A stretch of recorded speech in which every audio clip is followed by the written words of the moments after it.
नमस्कार दोस्तों, आप देख रहे हैं टीवी 20 न्यूज पर अपने क्षेत्रों की ताजा तरीन खबरें। मैं हूं आपके साथ अशोक वर्मा।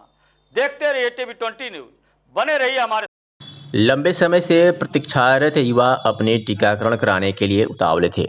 वर्तमान कोविड महामारी का विकराल स्वरूप, इससे बचाव है टीका ही एकमात्र सुरक्षित रास्ता है, उनको और जल्द टीका लगवाने के लिए प्रेरित कर रहे हैं।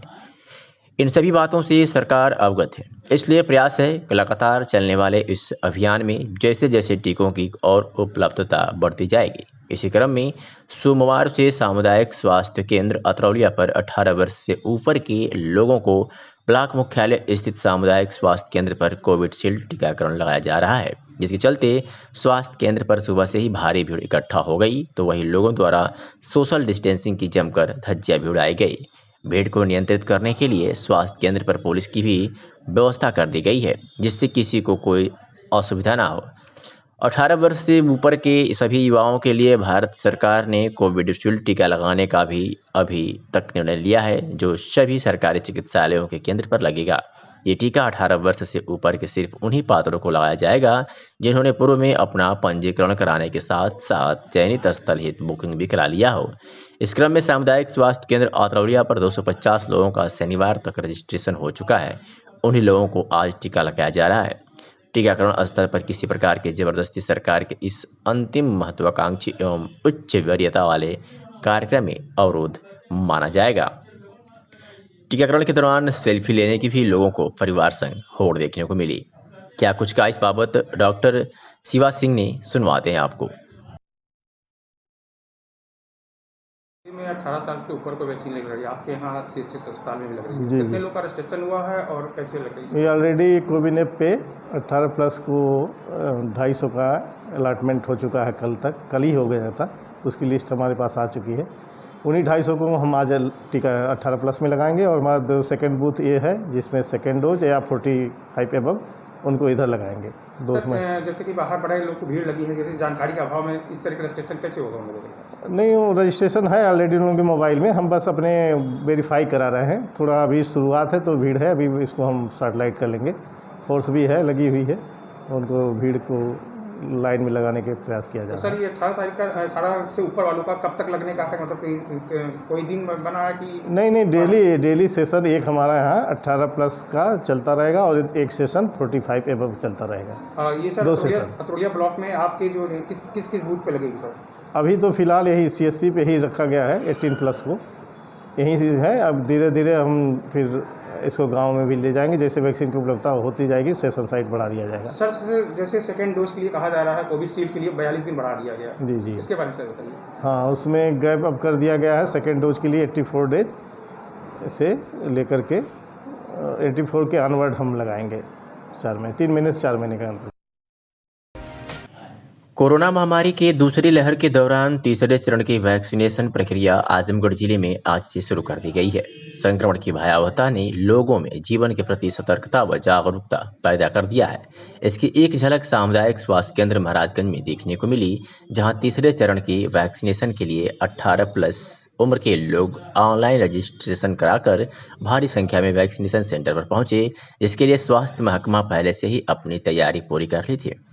यह भी बताते चलें कि कोरोना संक्रमण के खिलाफ लोगों में जागरूकता इस कदर देखने को मिली कि सेल्फ रजिस्ट्रेशन से निर्धारित स्लॉट के अनुसार लोग वैक्सीनेशन के लिए पहुंचने लगे, जिसमें कुछ लोग तो 8:30 बजे ही वैक्सीनेशन सेंटर पहुंचकर अपने स्लॉट का इंतजार करते दिखे। वैक्सीनेशन प्रक्रिया में किसी प्रकार की लोगों को परेशानियों का सामना ना करना पड़े, इसके लिए स्वास्थ्य महकमा मुस्तैद दिखाई दिया। ब्यूरो रिपोर्ट, राजनारायण मिश्र, महाराजगंज।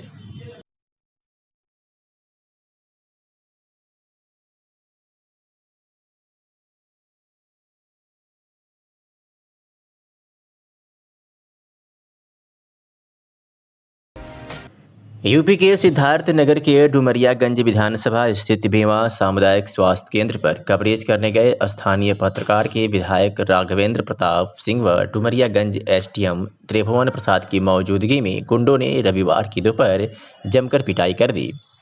घटना से आहत पत्रकारों ने इसकी कड़ी निंदा करते हुए DM से शिकायत की है। पत्रकारों का कहना है कि यदि संबंधित SDM के खिलाफ कार्रवाई नहीं की जाती है तो पत्रकारगण सामूहिक रूप से धरना प्रदर्शन करने को बाध्य होंगे।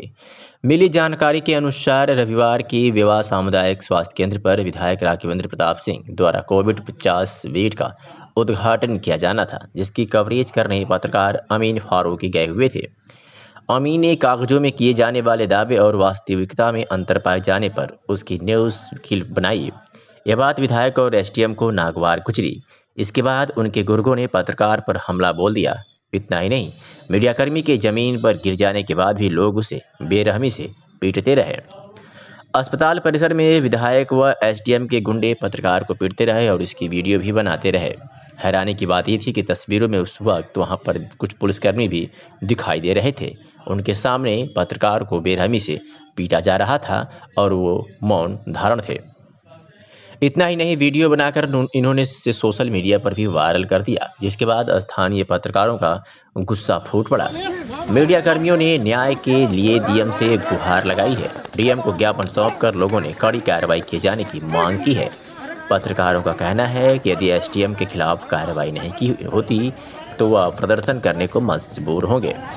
एसडीएम की मौजूदगी में इस तरह की गुंडागर्दी गुंडों से उनकी मिलीभगत की ओर संकेत करता है। इसके पहले भी न्यूज़ कवरेज कर उसे चैनलों पर चलाए जाने को लेकर एसडीएम काफ़ी नाराज थे।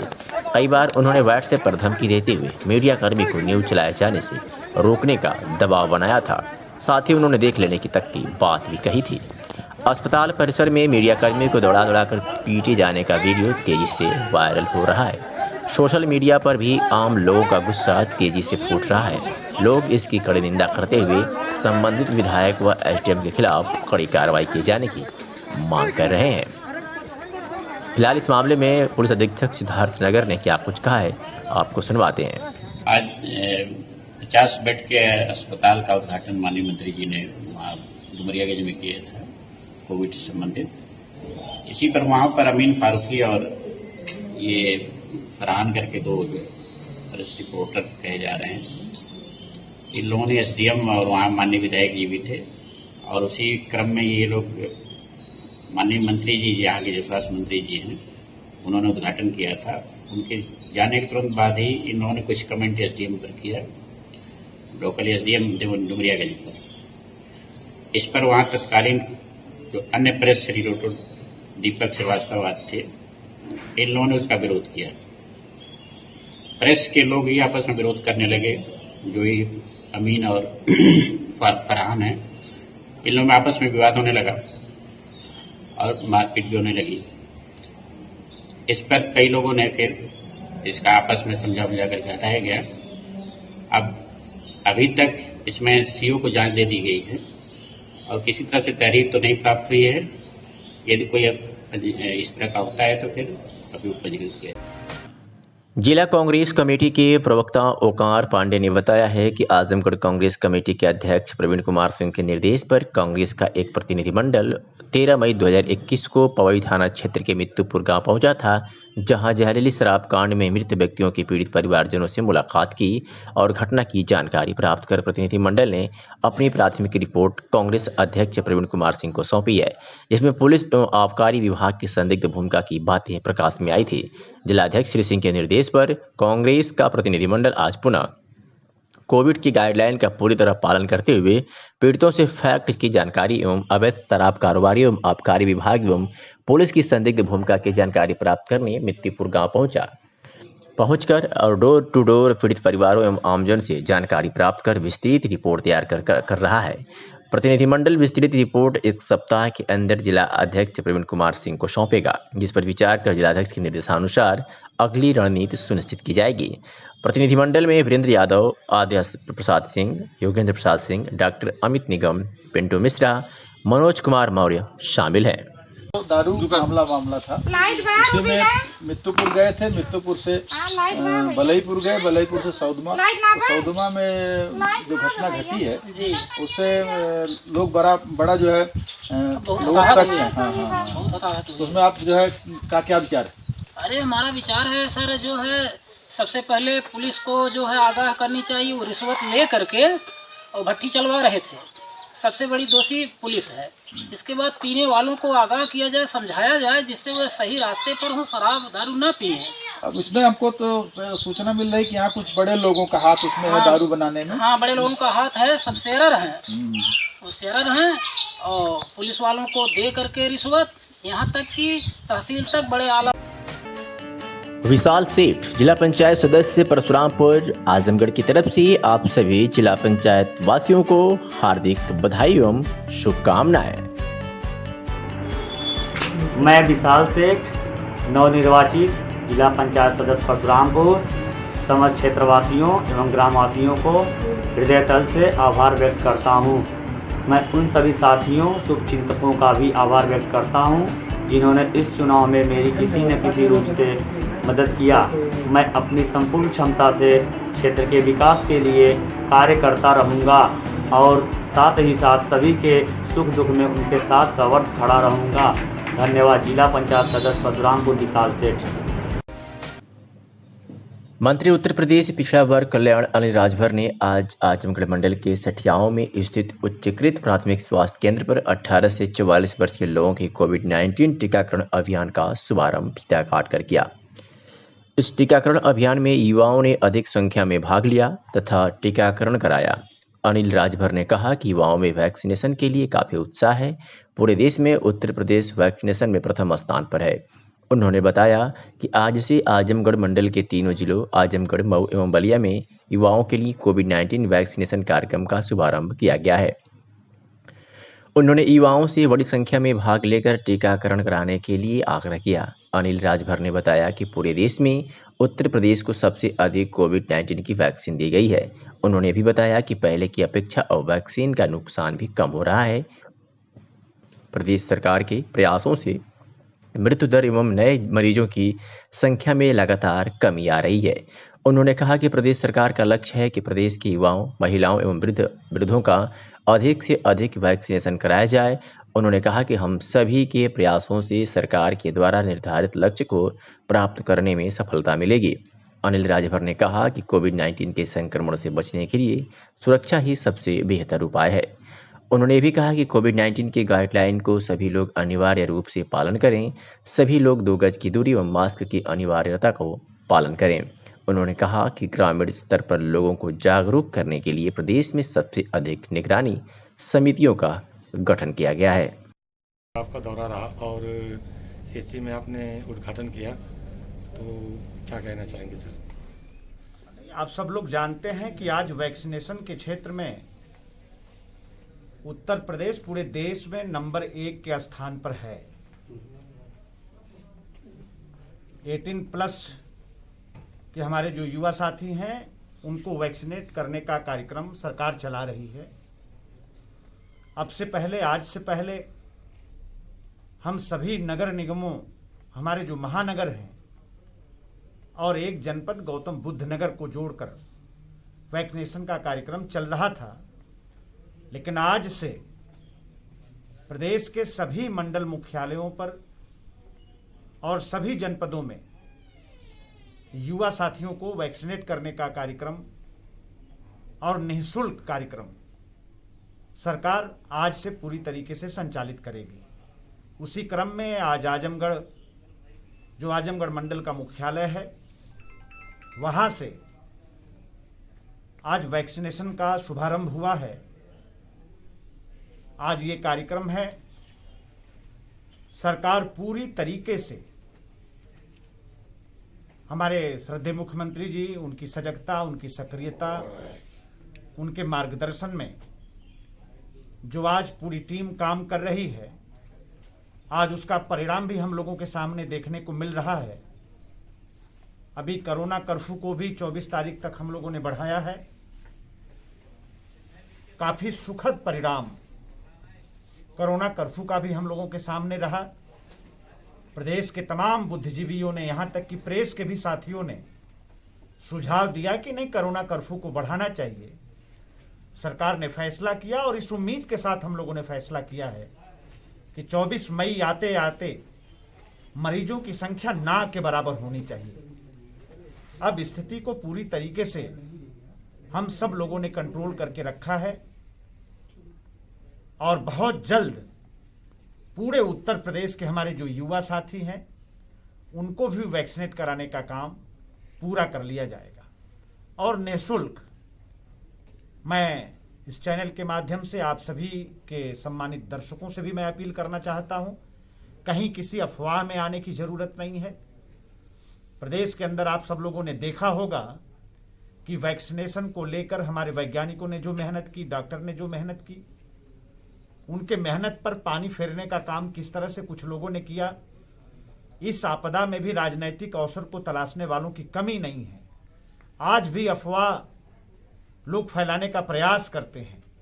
हम सब लोग अपील करना चाहते हैं अपने नौजवानों से, अपने मित्रों से, कि वैक्सीनेशन के कार्यक्रम में बढ़ चढ़कर हिस्सा लें और कहीं कोई आपाधापी का माहौल निर्मित न हो सके, बहुत संयम के साथ आजमगढ़ मंडल में भी आज से इस कार्यक्रम को हम लोगों ने शुरू किया है।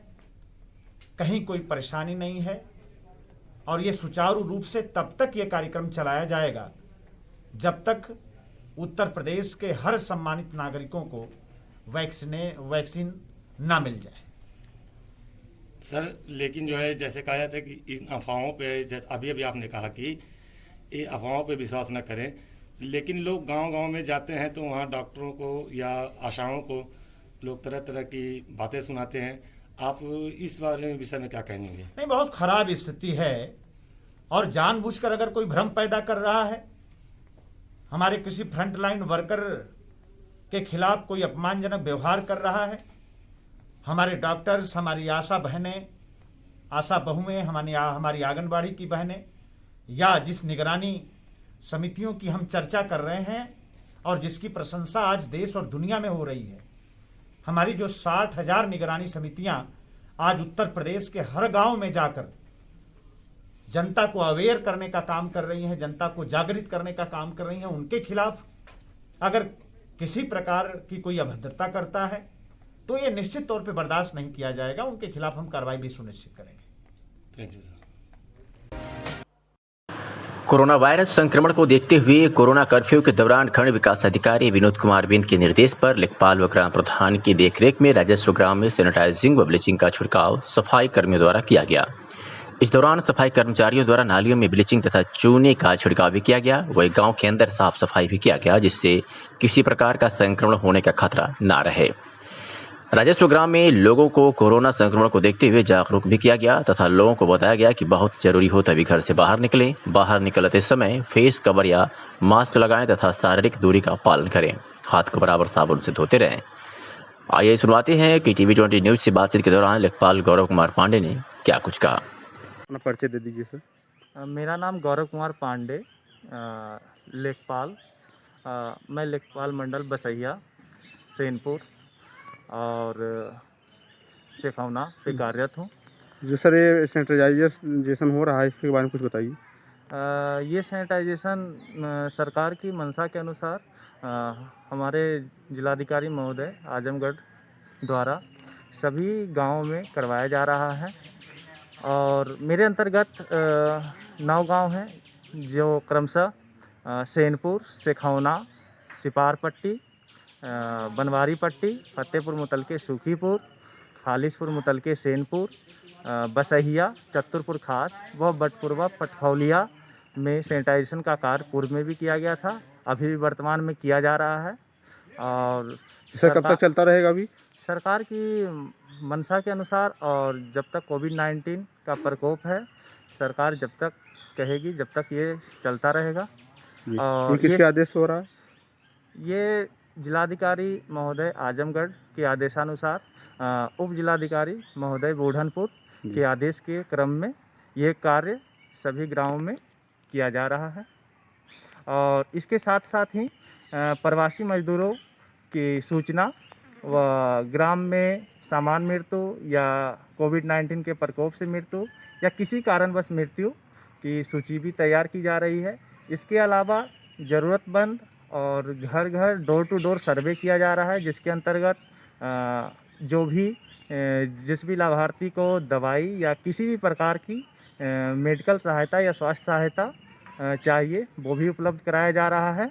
और 45 वर्ष से उम्र से अधिक व्यक्ति बिना रजिस्ट्रेशन के अतरौलिया सामुदायिक स्वास्थ्य केंद्र पर जाकर कोविड-19 का वैक्सीन भी लगवा सकते हैं। यह कार्य सुचारू रूप से किया जा रहा है। विशाल सेठ, जिला पंचायत सदस्य परशुरामपुर आजमगढ़ की तरफ से आप सभी जिला पंचायत वासियों को हार्दिक बधाई एवं शुभकामनाएं।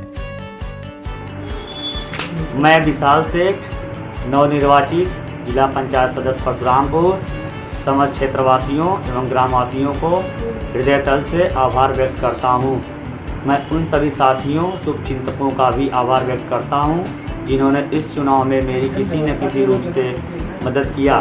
मैं अपनी संपूर्ण क्षमता से क्षेत्र के विकास के लिए कार्य करता रहूँगा और साथ ही साथ सभी के सुख दुख में उनके साथ सवर्त खड़ा रहूँगा। धन्यवाद। जिला पंचायत सदस्य परशुरामपुर विशाल सेठ। जिलाधिकारी के निर्देश के क्रम में जिला पंचायत राज अधिकारी लालजी दुबे द्वारा ग्रामीण क्षेत्रों में कोरोना कर्फ्यू के दौरान कोरोना संक्रमण से बचाव के दृष्टिगत कोविड-19 नियंत्रण अभियान विशेष अभियान के अंतर्गत साफ सफाई एवं सैनिटाइजेशन कराया जा रहा है। इसी क्रम में विकासखंड पलहनी ग्राम रामपुर के साथ साथ जनपद के समस्त विकासखंडों के ग्राम पंचायतों में सफाई कर्मचारियों द्वारा साफ सफाई एवं सैनिटाइजेशन किया गया। इसके साथ ही जिला पंचायत राज अधिकारी लालजी दुबे द्वारा कोविड-19 के संक्रमण से बचाव के संबंध में ग्राम पंचायत मुड़ियार, विकासखंड मिर्जापुर, ग्राम पंचायत दुर्वासा, विकासखंड मिर्जापुर तथा करवाहा रिंगरपुर में निगरानी समितियों के साथ समीक्षा बैठक की गई। आजमगढ़ जनपद में पुलिस अधीक्षक के निर्देशानुसार अपराधियों पर नियंत्रण हेतु चलाए जा रहे अभियान के तहत आज आजमगढ़ जनपद की विभिन्न थानों की पुलिस को बड़ी सफलता हाथ लगी है।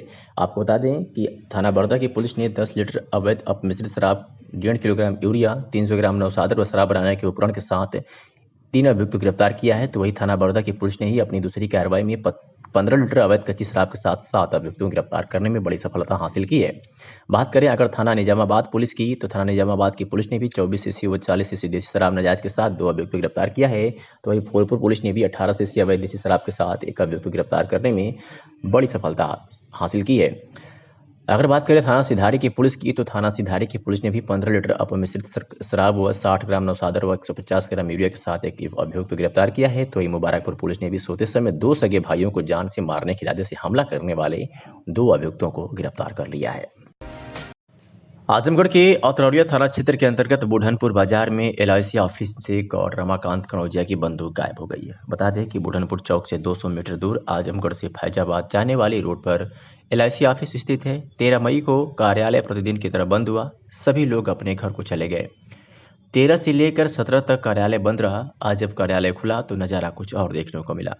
अंदर घुसे चोरों द्वारा ऑफिस में काफ़ी तोड़फोड़ किया गया था, जिसमें लगभग लाखों का नुकसान होने की बात सामने आई है। LIC के लॉकर में बैंक के विकास अधिकारी PK सिंह द्वारा बताया गया कि 8 लाख से अधिक का कैश था, जो पूरी तरीके से सुरक्षित है। LIC ऑफिस से मात्र गार्ड की गन ही गायब हुई है। उन्होंने बताया कि इसकी शिकायत अपने उच्च अधिकारियों से भी कर दी गई है। साथ ही इसकी सूचना औतरौलिया थाने को भी दी गई है। औतरौलिया थाना अध्यक्ष पंकज पांडे ने गंभीरता से लेते हुए मई पुलिस फोर्स मौके पर पहुंचकर छानबीन शुरू कर दी। वही जिले से फॉरेंसिक टीम भी पहुंचकर छानबीन करने में लगी है। बताते चलें कि इसके 2 वर्ष पूर्व स्टेट बैंक बुढ़नपुर में भी चोरों द्वारा चोरी का प्रयास किया गया था, लेकिन उस बार भी चोर अपने मंसूबे पर कामयाब नहीं हुए। चोरों द्वारा हाईवे रोड के किनारे स्थित बैंकों पर बड़े आसानी से हाथ साफ किया जा रहा है। इस संबंध में बुढ़नपुर के क्षेत्राधिकारी महेंद्र शुक्ला से बात की गई तो उन्होंने बताया कि जांच की जा रही है। जल्द ही इसका खुलासा कर दोषियों के खिलाफ सख्त से सख्त कार्रवाई की जाएगी। सर, क्या ये बैंक 13 तारीख से बंद था? हाँ, 13, 14, 15, 16 जी सोमवार को आज खुला। अच्छा, आज खुला सर। तो जब ये पता चला कि खिड़की टूटी हुई है तो इसकी जानकारी पुलिस विभाग को या? हाँ, पहले चौकी पर गए तो वहाँ पे लोगों ने कहा कि FIR करिए थाने पर। यहाँ के प्रशासनिक अधिकारी जो PK सिंह हैं वो गए हैं और FIR करने गए, भी लौटे नहीं। तो सर वही राइफल गायब हुई है? हाँ, राइफल गायब हो गया। दराज सब टूटे हुए थे, उसमें कुछ पैसे थे, काउंटेड थे, पड़ा हुआ था। जिला समाज कल्याण अधिकारी विनोद कुमार सिंह ने बताया कि माता पिता और वरिष्ठ नागरिकों का भरण पोषण तथा कल्याण अधिनियम 2007 अधिनियम संख्या 56 सन 2007 की धारा 1 के अधीन शक्त का प्रयोग करके राज्यपाल उक्त अधिनियम की धारा 5 के अधीन भरण पोषण के आदेश पर न्याय निर्णय और विनिश्चय करने के प्रयोजन से वरिष्ठ नागरिकों के समस्त कठिनाइयों के निवारण हेतु एवं उनकी सहायता के लिए एक राष्ट्रीय हेल्पलाइन की शुरुआत की जा रही है। इसे एल्डर लाइन कहा जाएगा और जिसका नंबर होगा 14567। भविष्य में भारत सरकार द्वारा औपचारिक घोषणा की जाएगी। जब तक इसकी औपचारिक घोषणा होगी उसके पूर्व इसका प्रचार प्रसार किया जाना आवश्यक है। 14 मई से इस हेल्पलाइन की टेस्टिंग भी शुरू की जा चुकी है। विशाल सेठ, जिला पंचायत सदस्य परशुरामपुर, आजमगढ़ की तरफ से आप सभी जिला पंचायत वासियों को हार्दिक बधाई एवं शुभकामनाएं। मैं विशाल सेठ, नवनिर्वाचित जिला पंचायत सदस्य परशुरामपुर, समस्त क्षेत्रवासियों एवं ग्रामवासियों को हृदय तल से आभार व्यक्त करता हूँ। मैं उन सभी साथियों शुभचिंतकों का भी आभार व्यक्त करता हूँ जिन्होंने इस चुनाव में मेरी किसी न किसी रूप से मदद किया। मैं अपनी संपूर्ण क्षमता से क्षेत्र के विकास के लिए कार्य करता रहूँगा और साथ ही साथ सभी के सुख दुख में उनके साथ सवर्त खड़ा रहूँगा। धन्यवाद। जिला पंचायत सदस्य परशुरामपुर विशाल सेठ।